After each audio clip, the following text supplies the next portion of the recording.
Bueno, ya al aire para esta primera entrevista está presentado. Los que estén viendo el canal de YouTube de FM Fénix verán a Juan del Pino, referente del espacio de Juan Grabois, Argentina Humana, Patria Grande. Tienen muchos sellos, siempre me marean. Bueno, acá está Juan del Pino, un viejo amigo. Lo conocemos desde las épocas de su militancia en el Bosque Alegre, ¿sí? Un conflicto en la costa de San Isidro a 2012, 2013, por ahí. Desde ahí hicimos de las primeras entrevistas que hicimos en el marco de ¿Qué pasa web? Ha sido a la gente de Bosque Alegre, Juan del Pino. Juan, acá hoy referente de Grabois a nivel local. Juan. Hola Ari, buenas tardes, gracias una vez más por invitarme. Bueno, Juan, lo dijimos, teníamos pensado charlar de una cosa. Vamos a darle algún espacio a este libro que me han regalado, Movimiento Villero Peronista, de Roberto Baschetti, que presentaron el otro día ahí en Boulogne, en el barrio obrero, en el espacio en Bécar, ¿lo Sauce. Sí. En Sauce. En la biblioteca Sauce lo hicieron. Exacto. Bien, pensé que lo habían hecho en el espacio cultural que tienen ahí en barrio obrero, y también en la biblioteca Boulogne. Están por todos lados en San Isidro. Estamos militando siempre. Están militando muchos espacios, y desde la cultura y en los barrios populares, y se me mezclan. Juan, pero vamos a dejar eso a un segundo momento de la entrevista. La Argentina impone una agenda. Veníamos diciendo, el fin de semana se bajó el candidato más importante del oficialismo, el candidato a diputado en la provincia de Buenos Aires, José Luis Espert, por algo extraordinario, una situación extraordinaria en Argentina, que es una denuncia de vinculación con el narcotráfico, y una denuncia en la que no pudo explicar, y de que Juan Grabois y tu espacio, tus compañeros han sido protagonistas. Han sido protagonistas porque impulsaron la denuncia, y han sido protagonistas porque Espert, en lugar de contestar, le echó la culpa a Grabois, ¿no?, de esta situación que le toca atravesar. Contame qué acercamiento hacen ustedes de este tema. Sí, bueno, en primer lugar, cuando venía para acá, escuché en la radio que salió la extradición, ¿no?, de Machado, el socio de Espert, lo cual es una gran noticia, ¿no? Es una extradición que está pedida por Estados Unidos hace 3 años, y que la Corte Suprema, en realidad hace más de 900 días que el Procurador de la Nación, Casal, que es un tipo insospechado de cuquismo, de peronismo, lo puso Vidal, en un nombre de Vidal. Exactamente, él le había dicho hace más de 900 días a la Corte Suprema que estaba de acuerdo con la extradición a Estados Unidos, y la Corte tenía planchado ese pedido. Y bueno, a partir de toda esta repercusión, efectivamente sale, ¿no? Lo cual es una buena noticia, porque da cuenta de un reflejo social ante el fenómeno del narcotráfico que da un poco de oxígeno, ¿no? Más allá de la coyuntura electoral, política, etcétera. Lo primero es celebrar esa reacción de la sociedad argentina, generando presión, evidentemente, exigiendo dentro de todas las coaliciones para que haya esta salida que de alguna manera refuerza la democracia en nuestro país y refuerza el repudio al narcotráfico en un contexto particular que es de inundación de cocaína en Sudamérica, ¿no? Esto es algo que por ahí no está tan presente en el debate público, pero hace unos años ya que la producción de cocaína está en un auge fenomenal. Casi que se duplicó la producción de cocaína en los últimos 5 o 6 años. Al mismo tiempo, el mercado norteamericano, que era en los años 80 casi el único mercado importante en el mundo de cocaína, viene en un retroceso sin parar, y el consumo está creciendo mucho en Sudamérica, en Europa, en Asia, y las rutas hacia los mercados extraamericanos, porque toda la cocaína del mundo tiene su origen en Sudamérica, ¿no? Bien. Toda la cocaína del mundo se produce en los países andinos de Sudamérica. Y antes, iba hacia Estados Unidos, que es por ahí la imagen que está en el sentido común, los cárteles de Colombia y Perú mandando la cocaína hacia Estados Unidos. Eso se fue revirtiendo. Hoy en día la ruta hacia Estados Unidos sigue existiendo, ha perdido muchísima importancia en términos globales, y hay la ruta hacia los mercados extraamericanos que creció. Hoy se calcula que fuera de América hay casi la misma cantidad aproximadamente que en América, ¿no? Esto de consumo. De consumo. Hace 20 años era casi un problema americano, ¿no? Hace 30 años era un problema efectivamente americano la cocaína. Hoy en día es un problema global y las rutas hacia los mercados extraamericanos ya no salen de Norteamérica, sino que salen cada vez más de Sudamérica y de Centroamérica.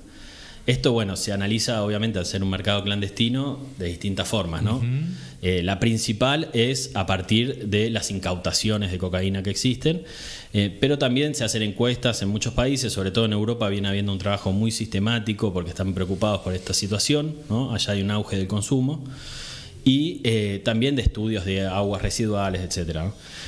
Centralmente igual lo que más se utiliza para medir esta cuestión, bueno, también la gente que pide algún tipo de tratamiento, ¿no? Esa es otra fuente de información importante. La más importante es la de las incautaciones, que da cuenta de esto, un crecimiento enorme de el envío de Sudamérica directamente hacia Europa de cocaína, ¿no? Ecuador es el principal país exportador de cocaína hacia Europa.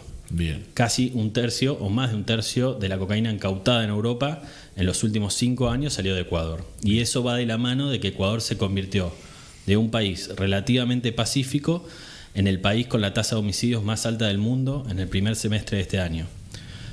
Pasó de una tasa de homicidios que rondaba el 6-7 cada 100.000 habitantes a más de 50 este año. Este año va a ser, salvo que caiga drásticamente estos últimos meses, el primer año en que Ecuador ya pase la tasa de 50, que es una barbaridad. Está peleando, digamos, la cima del mundo con Sudáfrica y con Jamaica, en términos de los países con mayor tasa de homicidio. Y algo de eso, de esa mexicanización de Sudamérica, se va viendo cada vez más en el cono sur, ¿no? Uruguay también es un país que casi duplicó su tasa de homicidio en los últimos años. Montevideo centralmente, el puerto. La hidrovía Paraguay-Paraná pasa a ser una ruta, la cuarta ruta de envío hacia Europa de América, ¿no? Abajo de Ecuador, Brasil, Colombia, y viene la hidrovía con Paraguay a la cabeza dentro de la hidrovía, porque el tránsito pareciera ser, bueno, los estudios que hay del tema muestran que llegan con avionetas a Paraguay, la mayor parte de la cocaína que sale por la hidrovía, ahí se carga en containers. Y en los puertos de Argentina o Uruguay, esos containers pasan de barcazas a buque y así van hacia Europa o hacia África y de ahí a Europa. Ese es el contexto en el cual pasa este fenómeno, ¿no? Bien. Hay, digamos, cárteles en construcción, si se quiere. Hoy, hace poco, la ministra Bullrich, con el nuevo elemento de la Policía Federal que ella creó, una suerte de FBI argentina, empezó a hablar de la presencia del PCC, ¿no? El primer comando de la capital, que es una organización criminal brasilera que trabaja la exportación de cocaína hacia Europa justamente desde el puerto de Santos. Plantea que hay una presencia en Argentina. Lo que está probado es que el PCC trabaja con el narco Marcet de Uruguay, que creó el PCU, que es un narco que se hizo famoso en el 2023 porque el canciller uruguayo tuvo que renunciar por haberles facilitado un pasaporte para que lo suelten en Dubái. Al tipo lo habían agarrado con un pasaporte falso y la Cancillería uruguaya, en un trámite ultra express de 24 horas, le mandó un pasaporte verdadero para que lo puedan largar a finales del 2021, pero esto termina de hacerse público y explotar en el 2023. En el 2022, es decir, justo unos meses después de que lo largan a este tipo en Dubái, explota un caso en Paraguay muy serio de investigación que se hicieron autoridades paraguayas en articulación con la Europol, ¿no? La Policía Europea, y con autoridades uruguayas.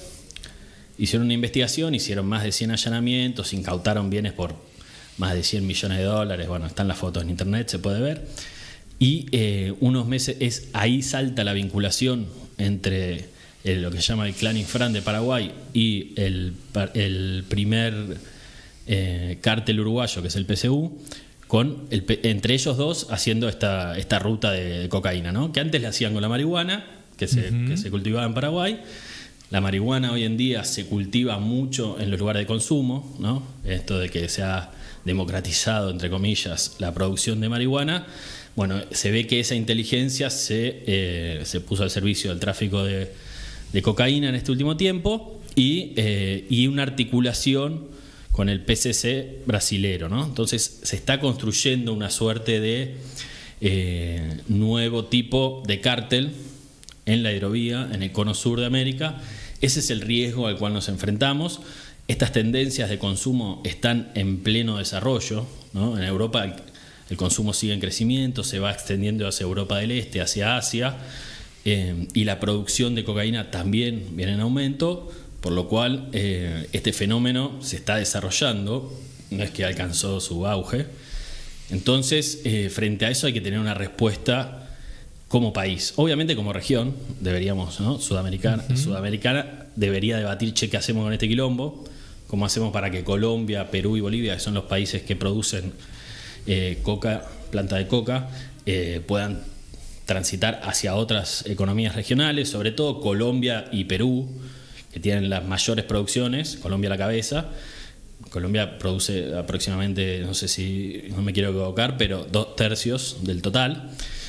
Bolivia tiene la menor producción y tiene el mayor consumo fuera de la cocaína, ¿no? Es decir, Bolivia tiene mucho consumo de hoja de coca cultural, que se picha la coca, bueno, igual que en el norte argentino. En Colombia y Perú hay menos de eso y hay muchísima más producción de hoja, ¿no? Bueno, ¿qué hacemos con eso? Hay que tener una respuesta regional, continental. Pero al mismo tiempo hay que tener una respuesta nacional. Nosotros no somos México, no estamos pegados a los países de alto consumo, a los grandes mercados, ¿no? Tenemos un océano en el medio. Entonces, bueno, la respuesta nacional básicamente es disuadir al narcotráfico de que Argentina es la peor ruta que puedan elegir. Esto que logramos hoy va en ese sentido y es para celebrar, digamos, ¿no? Hoy los narcos miran y dicen, mirá que en Argentina, si un político recibe guita, le cortan la cabeza. Si un Esto sale en los diarios, los narcos los extraditan a Estados Unidos. Exacto. Vamos, ¿no? En Paraguay hubo un caso muy similar, un diputado que la propia Cámara de Diputados lo echa por vinculaciones del lavado de plata al narcotráfico. Él había sido recientemente electo de senador, lo echan de diputado y hoy es senador. Entonces, es un caso muy similar al de Spert. Bien. Donde, bueno, el tipo sigue... Bien, me sorprende el mapa que nos ha hecho, ¿no? El Mercosur, el Mercasur, le podemos decir, es una suerte de mercado incipiente y de construcción de cártel latinoamericano. Juan, claramente ustedes venían siguiendo el tema. Yo los tenía a ustedes con el trabajo que hacen en los barrios, digamos, ¿no? Desde Vientos del Sur, esta organización. En algún momento fui a visitar a Tigre. Me río un poco porque hablando de deuda, que también es un tema, tengo una deuda ahí muy grande que por ahí va a generar más intereses que la deuda del FMI con respecto a una publicación con los chicos de Vientos del Sur que Vientos de Libertad. Vientos de Libertad. Que tienen una sede ahí en Tigre. Conocí todo ese trabajo acompañando a las personas que tienen problemas de consumo, a cómo impacta esto en los barrios, a la contención de los pibes para que no den ese paso. Pero no tenía este trabajo que claramente Juan Graboy fue este año el primero que levantó la mano y dijo, bueno, si Spert es el candidato, nosotros tenemos una línea de trabajo, digamos, ¿no? Desde lo político, de poner sobre la mesa sus vínculos con el narcotráfico. Contame un poco cómo lo vienen trabajando. Y esto, vos como referente local acabas de exponer un nivel de conocimiento y de claridad y de importancia en la agenda política del narcotráfico en la Argentina y en la zona norte del conurbano. Sí, en primer lugar, destacar el trabajo que hacen la gente de Vientos de Libertad, que es bárbaro, sí, de recuperación de chicos. Son propios pibes que estuvieron en el proceso de consumo, se rescataron a sí mismos y construyeron un método de abordaje y hoy ayudan a otros pibes a rescatarse, que es fantástico. Inédito también, la verdad que es un método inédito que se inventaron ellos y bueno, están en proceso de sistematización porque es algo que inventaron desde la acción, ¿no? Ellos no tienen nada que ver con la investigación que hago. Claro. ¿No? Yo los conozco, mi hermano trabaja ahí, militó ahí mucho tiempo, pero esta investigación en realidad surge es un proceso que vengo impulsando con distintos compañeros hace más o menos 6 años, cuando empezamos a ver un crecimiento de la oferta de droga en los barrios y cómo eso generaba un aumento de la violencia, ¿no? La lectura que hacíamos, la metáfora que utilizábamos esto fue finales del 2019 que nosotros empezamos a usar esta metáfora, ponerle que haya arrancado un poco antes, que era se abrió otra canilla, ¿no? Esa era nuestra lectura desde abajo. No veíamos y no vemos aún hoy a los grandes, a un cártel extranjero actuando en los barrios. Sí veíamos que donde había una banda empezó a haber 2, 3, donde no había ninguna empezó a haber una, ¿no? Y había mucho conflicto, es decir, un aumento de la oferta que nosotros, usábamos esa metáfora, se abrió otra canilla, acá había una canilla, ahora hay 2 porque está habiendo un quilombo en muchos barrios. Después, cuando me tocó acompañar en la gestión a Fernanda Miño, recorrí distintos barrios del país y pude ver, que la situación, cómo se desarrollaba, ¿no?, a lo largo y ancho del país. Entonces, empezamos a hacer una investigación de abajo para arriba, esa es la verdad. Al principio decíamos, acá hay un aumento de consumo, de la oferta, ¿cómo puede ser? La oferta corre más rápido que la demanda, ¿no? Sobre todo en los barrios populares. Y empezando a analizar la situación, pudimos ver que era un fenómeno regional y fuimos haciendo el análisis de todo esto que decía antes y que es difícil vincular. A veces uno dice, hay muchas hipótesis que hay que desarrollar con seriedad, ¿no? O sea, yo digo, lo que te di antes es toda información fehaciente que se puede chequear y después surgen hipótesis. ¿Cómo se vincula el aumento del tránsito de cocaína hacia Europa por nuestro país con un aumento de la oferta en el territorio? ¿Se vincula o es casualidad, digamos, no? A priori pareciera que hay una vinculación porque las dos cosas pasan en simultáneo, ¿no? Porque también hay datos estadísticos nacionales, ¿no?, hechos por Cedronar, y en el 2022 cambió el método de análisis, lo tomó el INDEC, pero en esos datos también se corrobora efectivamente un aumento de consumo local, es decir, el mercado interno también creció. La forma en que eso se puede vincular son múltiples, ¿no? Desde que una parte de las incautaciones se vuelca al mercado, que efectivamente hay bandas que para ganar control sobre puertos ¿no?, bajan en algún territorio y empiezan a traer más cocaína para ganar control y presencia en un territorio que les interesa. Es la herramienta que utilizan, claro. Hace mucho tiempo que se empezó a pagar, entre comillas, la coima, los peajes con producto, ¿no? Eso es algo que ya se circulaba como información antes. Pareciera que eso se va profundizando. Efectivamente hoy hay problemas. Si vos hablás con gente que trabaja en el servicio de salud, gente que trabaja en la seguridad, gente que trabaja en lo social, todos coinciden en que hay mucha falopa dando vuelta, digamos, ¿no? Se ve en el crecimiento de embarazadas con problemas de consumo, que me lo planteaba un compañero que trabaja en el Ministerio de Salud de provincia el otro día, como un fenómeno novedoso. En seguridad ni que hablar, la cantidad de incautaciones que crecen. Y en lo social, en esto que te digo, que se ve la multiplicación de bandas, los chicos que empiezan a consumir mucho antes, el aumento de armas, de armamento y de balas en los territorios. Todos esos... en todas esas aristas se ve esto. Cuando pongo el foco en la zona norte, te escucho y me voy hacia la zona, se llama el Corredor Reconquista, ¿no? Barrios que agarran Boulogne, agarra José León Suárez, Billinghurst, 3 de Febrero, Hurlingham, todo ese corredor junto al Buen Aire. ¿Por qué se da ahí ese fenómeno que los periodistas escuchamos? Tenemos las noticias del nivel de conflictividad que termina, te digo, todos los meses con algún titular de algún joven muerto, generalmente en peleas entre bandas. Esto que vos traducís, yo acá en la cercanía, me va claramente a las noticias que nos toca publicar seguido. Hasta hace poco un descabezamiento de dos cúpulas de comisarías en José León Suárez. ¿Qué se da? ¿Qué de esto vos ves que encuentra un terreno propicio en ese corredor? que toca Boulogne también, que muchas veces que es la ruta panamericana, es el Buen Aire, ¿hay alguna otra situación? Digamos, ¿no? Ahí hay muchas hipótesis. Yo quiero Bien. ser bien serio porque este tema, bueno, nos parece, y a mí particularmente me parece que es donde se nos juega el futuro, buena parte del futuro de nuestro Bien. país, ¿no? Entonces no quiero aventurar o convertir hipótesis en certezas. Claramente hay un tema en que la hidrovía, el vínculo entre la hidrovía y la ciudad de Buenos Aires es el cordón norte, por ejemplo, y ese es un factor posible de por qué hay históricamente nodos de alta conflictividad en la zona norte de Gran Buenos Aires. Después puede haber factores fortuitos.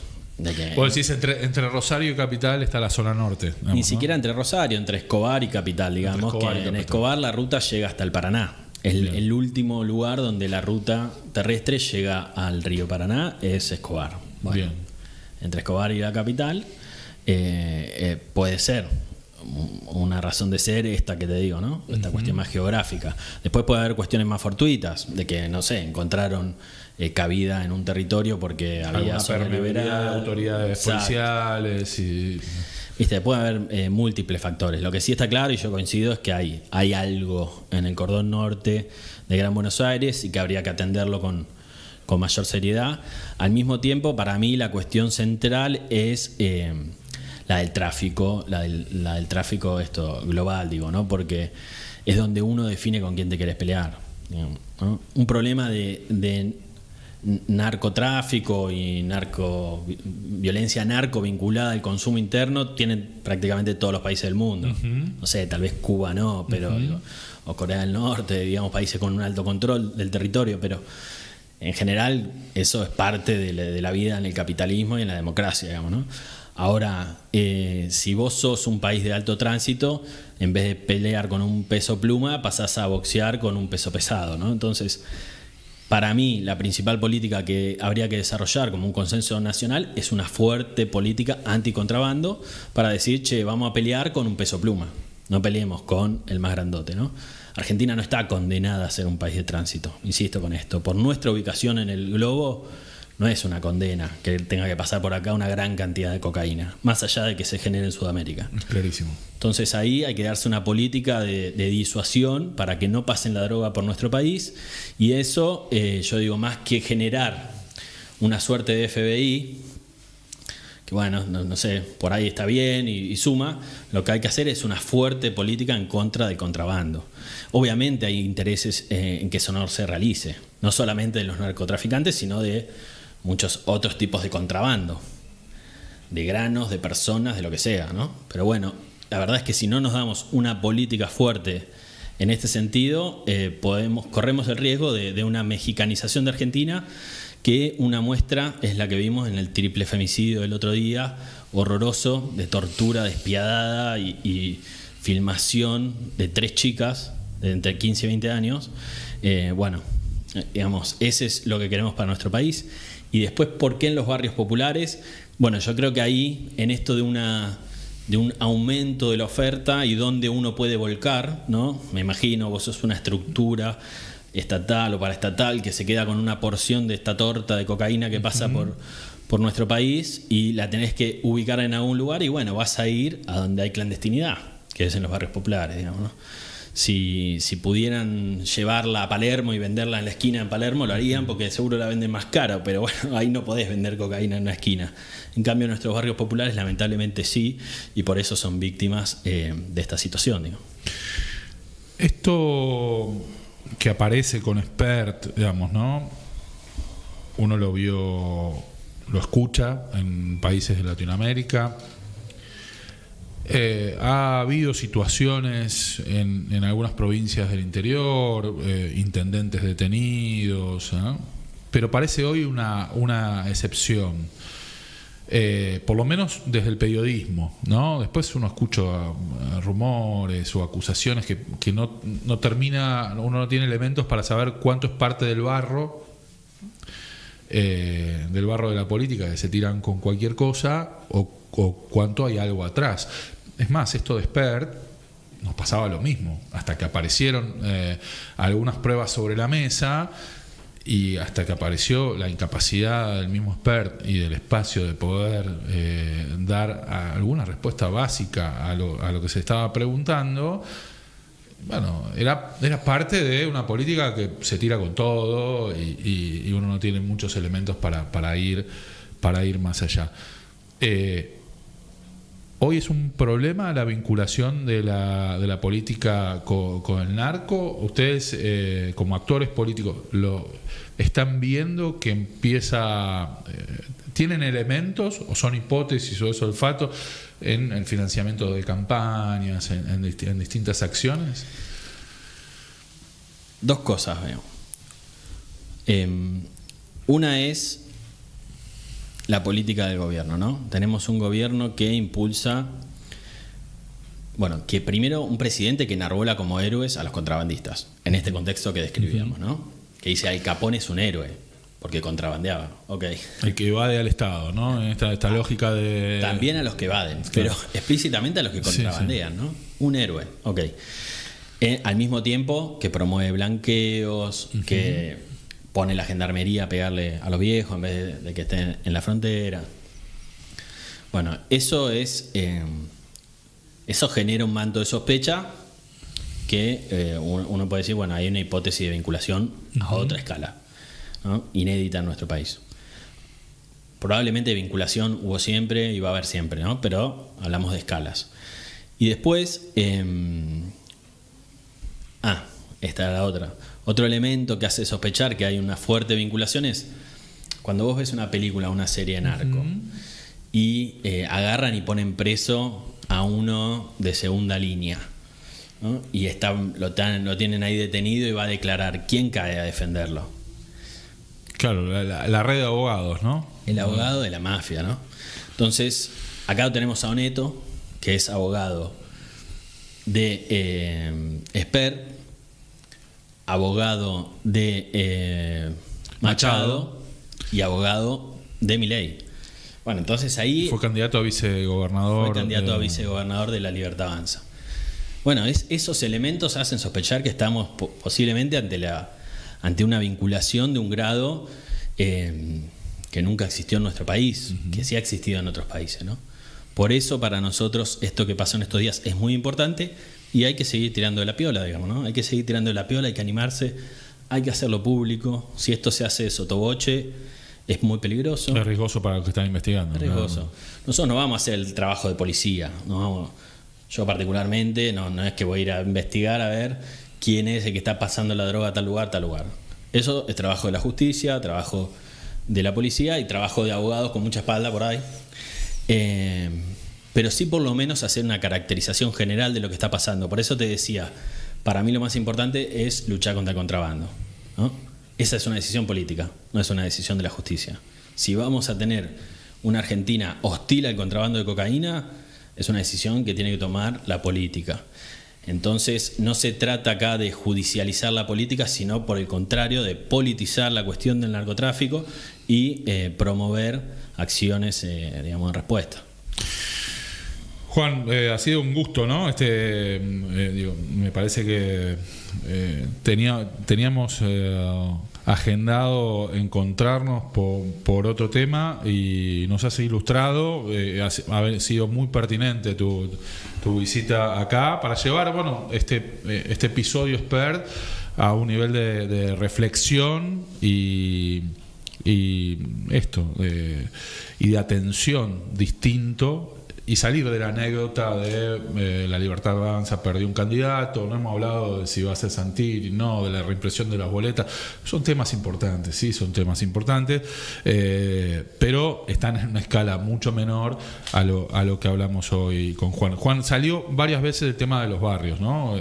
Uno habla del narcotráfico y habla de los barrios, y sobre los barrios donde trabajan ustedes. Quisieron reivindicar una historia política, ¿no? Con el libro que editaron, El Movimiento Villero Peronista. Contame un poquito de esto. Bueno, este es un libro que escribe Roberto Bachetti, que es un historiador, sociólogo muy importante dentro del peronismo. Él tiene uno de los archivos más grandes del peronismo en el mundo, lo tiene acá en San Miguel, en la zona norte, lo vienen a ver de todos lados. Él tenía el libro prácticamente terminado y nosotros de la Biblioteca Boulogne le dimos una mano para terminar de editarlo y entre todos juntamos los pesos para poder imprimir la primeros 150. Y bueno, ahora estamos tratando de recuperar nuestros módicos ahorros a través de la venta. Es un poco la búsqueda de varias cosas al mismo tiempo, de recuperar una historia perdida, que es la del frente de masas del peronismo de izquierda, peronismo revolucionario en las villas durante la década del 70. ¿No? De los 70 siempre nos queda, o lo que más se habla es de la guerrilla, ¿no? De las Fuerzas Armadas de políticas, militantes y la respuesta a las Fuerzas Armadas del Estado, etcétera.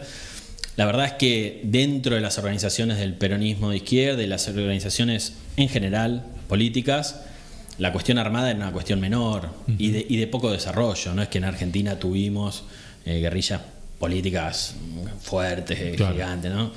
Mucho más grande fue el trabajo político que se hizo en lo que se llamaban los frentes de masa, ¿no? En la juventud universitaria, en la juventud de secundarios, en el movimiento obrero, en las ligas agrarias en el campo y en los barrios populares a través del movimiento villero peronista, que antes fue el movimiento villero de liberación. Y bueno, un poco recuperar esa historia. El libro recupera la memoria y los nombres, las fotos y el recorrido de los militantes de los propios barrios, de los curas villeros y de militantes que no eran de los barrios y se fueron a vivir a los barrios. Un caso emblemático que a mí me conmovió mucho cuando Roberto nos mostró el libro es el de Marcos Sirio, que era un vecino de acá de San Isidro, que estudiaba en el San Juan el Precursor y se fue a vivir a Villa La Cava. Marcos fue seminarista, después dejó y desapareció un mes antes de casarse, un tipo que nunca agarró un fierro, ¿viste? Cualquiera que lo haya conocido lo puede dar cuenta. El ex obispo Casareto lo asesoró para que se vaya del país, pero como él entendía que no había ningún tipo de motivo para sentirse amenazado, se quedó y bueno, continúa el día de hoy desaparecido. Era el mejor amigo de mi padre, por eso mi hermano se llama Marcos por él. Entonces la verdad que cuando lo encontré dije, bueno, che, yo te voy a dar una mano con esto. Así le pasó a muchos compañeros. Cada presentación que hacemos, ¿no? El tío abuelo de alguno, la expareja de otro. Bueno, la verdad es que está pasando mucho eso, ¿no? De todos personajes que no están en los libros justamente porque en general no tuvieron roles importantes en la resistencia armada. Entonces no eran cuadros que estaban insertos en los barrios, en la periferia, con poca visibilidad, a pesar, más allá de los curas, que sí han tenido mucha relevancia y están también acá recordados. Entonces, en parte recuperar la historia, en parte una excusa para reencontrarnos en este contexto y también una suerte de homenaje a quienes hoy están llevando adelante esas tareas, ¿no? Por eso las presentaciones, hoy lo presentamos en Merlo con Fernanda Miño, que escribió uno de los prólogos, y con el padre Paco, por ejemplo, ¿no? Como claro, también un homenaje a quienes hoy están retomando esas mismas banderas. Bien, Juan. El que quiera conseguir un ejemplar de esto se va a lanzar hoy se lanzó en la plataforma Ecopop, ahí en internet, Ecopop, de Economía Popular. Lo pueden conseguir por ahí por un poco menos de 40.000 pesos y si van a las presentaciones está en precio promocional a 30.000 pesos. Bien. ¿Y en la Biblioteca de Boulogne? También pueden pasar a buscarlo para la Biblioteca de Boulogne, que está generando un buen espacio para los vecinos de la zona norte. Juan, un placer esta visita, más que pertinente. Todo el trabajo que vienen haciendo, toda la investigación que vienen haciendo con respecto a la vinculación al narcotráfico en la Argentina, al narcotráfico en los barrios. Y no es casual que haya sido Juan Grabois quien impulsó esta denuncia y que esté señalado hoy por Esper, quizás con alguna justicia, digamos, ¿no? Con su responsabilidad de esto. Quizás Esper debería explicar otra cosa y hablar menos de Grabois. Pero bueno, a Grabois hay alguien que está reconociendo, ¿no? el trabajo que